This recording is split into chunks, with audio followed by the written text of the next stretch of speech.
पेड़ के नीचे बैठा हुआ था। बंदर उसकी गोद में सोया हुआ था। तभी वहाँ एक योगी बाबा आए। प्रणाम योगी बाबा। कल्याण हो पुत्र। एक बात बताओ, तुम इस बंदर को ऐसे गोद में लेकर क्यों बैठे हो? बाबा, इसने अपनी माँ को खो दिया है। इसका इस दुनिया में कोई नहीं है, इसीलिए मैं इसे अपने साथ अपने घर ले आया था। लेकिन हमारे गांव के एक गुंडे की वजह से मुझे गांव छोड़ना पड़ा। अब मैं काम और सर पर छत ढूंढते हुए दर दर भटक रहा हूँ। पुत्र, तुम्हारा हृदय सच में कोमल है। तुमसे किसी का भी दुख नहीं देखा जाता। तुमने इस अनाथ बंदर की जिम्मेदारी लेकर इसे एक परिवार दिया है। तुम अगर चाहो तो मेरे साथ मेरे आश्रम में रह सकते हो। मेरे आश्रम में मेरे कुछ शिष्य रहते हैं और कई बार कितने साधु भी आते हैं। उनके भोजन और रहने की व्यवस्था की जिम्मेदारी अगर तुम उठाओ तो मुझे बहुत आनंद होगा। ये तो मेरी खुशनसीबी है बाबा। मुझे आपके साथ रहने में सचमुच खुशी होगी। लेकिन बाबा, मेरा ये बंदर भी मेरे साथ आएगा। मैं इसे कहीं नहीं छोड़ सकता। हाँ पुत्र, तुम इसके साथ आ सकते हो। भोला बाबा के साथ उनके आश्रम चला गया। भोला अब योगी बाबा के आश्रम में सफाई, भोजन, व्यवस्था, हवन की सामग्री ले आना, बाबा जी के शिष्यों की सहायता करना, ऐसे सारे काम करने लगा। भोला का बंदर हमेशा उसके साथ रहता था।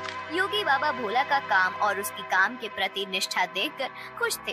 बाबा हमेशा अपने बाकी शिष्य और साधुओं से भोला की तारीफ करते थे। बाबा जी का एक शिष्य था मानिक, जो भोला की तारीफ से बहुत जलता था। उसे लगता था कि भोला तो एक साधारण लड़का है, फिर भी बाबा जी उसकी बड़ी तारीफ करते हैं। जबकि मैं इतनी पढ़ाई करता हूँ, वेद पाठ करता हूँ, फिर भी बाबा जी को मेरी कोई अहमियत नहीं है। एक दिन, माणिक भैया, ये लीजिए, आपके लिए ये ताजे फल लेकर आया हूँ। भोला, आजकल तुम ज्यादा आलसी हो चुके हो। तुम्हें ज्यादा खाना ना पकाना पड़े, इसीलिए तुम ये फल लेकर आते हो। ऐसी बात नहीं है भैया, वो बाबूजी ने आज सबको फलहार करने को कहा है, इसीलिए मैं फल लेकर आया था। भोला बात कर ही रहा था कि तभी उसका दोस्त बंदर आया और उसने मानिक के फल खा लिए। अरे अरे, ये क्या? अरे संभालो तुम्हारे इस बंदर को। पूरे आश्रम को सर पर उठाकर रखा है। ये बंदर मेरे फल खा गया। भोला, अभी के अभी इस बंदर को भगाओ इस आश्रम से, नहीं तो मैं योगी बाबा से इसकी शिकायत करूंगा। माणिक भैया, मैं आपसे माफी मांगता हूँ और आपके लिए और फल लेकर आता हूँ, लेकिन मेरे इस भाई को मैं अपने से अलग नहीं कर सकता। मानिक को भोला पर बहुत गुस्सा आया। उसने योगी बाबा से भोला की शिकायत की, लेकिन बाबा जी ने भोला का पक्ष लेकर मानिक को ही सुना दिया और ध्यान मग्न हो गए। आज तो हद हो गई। इसकी वजह से गुरुजी ने मुझे डांटा। इसका कुछ करना ही पड़ेगा, लेकिन इस तरह कि मेरा नाम कहीं न जाए और इसकी छुट्टी हो जाए। कुछ दिन के बाद योगी बाबा को उस गांव के राजा ने अपने राजमहल में आने का आमंत्रण दिया। योगी बाबा अपने शिष्यों के साथ भोला को लेकर राजमहल चले गए। राजा ने उनकी बड़ी आओ भगत की। 2 दिन राजमहल में रहने के बाद सब आश्रम लौट गए। फिर 2 दिन के बाद राजा अपने कुछ दास और प्रधान के साथ आश्रम आए। क्षमा करें बाबूजी, यहाँ आकर आपको कष्ट दे रहा हूँ, लेकिन बात ही ऐसी है कि मुझे स्वयं आपकी भेंट लेने आना पड़ा। कोई बात नहीं, आपके आने का कारण बताइए। समझ नहीं आ रहा कैसे कहूँ बाबूजी। 2 दिनों से हमारी महारानी का नवलखा हार कहीं गुम हो गया है। समझ नहीं आ रहा कि कहाँ गायब हो गया। साफ साफ बताइए कि आप क्या कहना चाहते हैं। क्या हमारे जाने के बाद से वो हार गुम हुआ है? सच कहूँ तो हाँ। मतलब हम में से किसी ने वो हार चुराया है, ऐसा कहना है आपका? नहीं बाबूजी, मैं आप पर शक करने का पाप नहीं कर सकता, लेकिन महारानी की वजह से मुझे यहाँ पर आना पड़ा। महाराज, आपके यहाँ आने की वजह से मुझे कोई आपत्ति नहीं हुई, लेकिन मैं अपने सारे शिष्यों को अच्छे से जानता हूँ।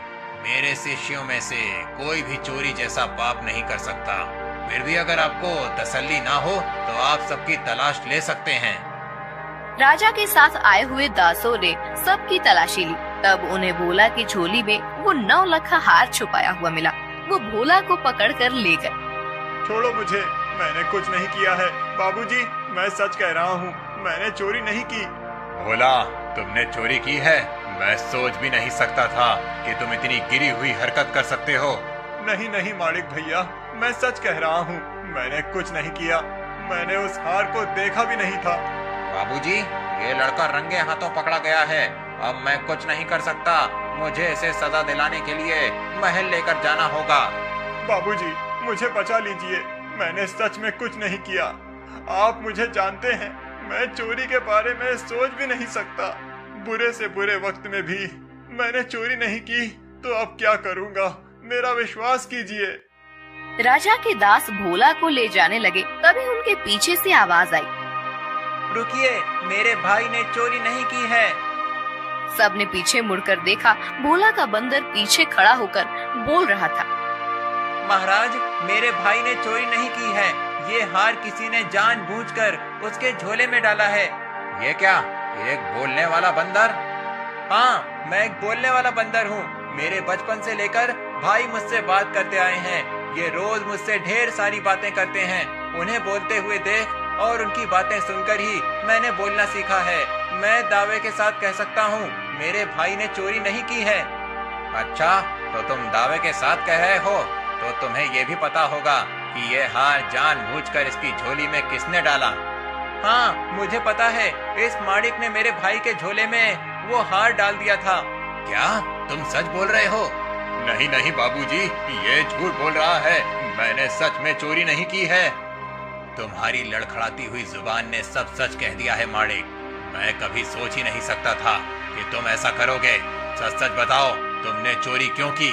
और उसका इल्जाम बेचारे भोला पर डालकर क्या करना चाहते थे तुम? मानिक ने अपनी जलन के बारे में सब सच सच बाबा जी को बता दिया। महारानी के हार की चोरी के जुर्म में मानिक को पकड़ लिया गया। फिर भोला, तुम्हारा ये बंदर सच में बड़े काम का है। ये हमारे राज्य की बड़ी मदद कर सकता है।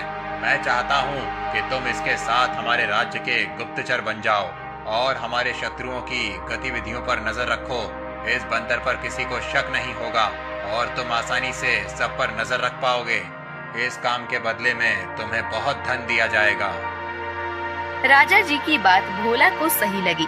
योगी जी ने उसमें हामी भरी। भोला अब राज्य का पहला ऐसा गुप्तचर बन गया जिसका साथी एक बंदर था।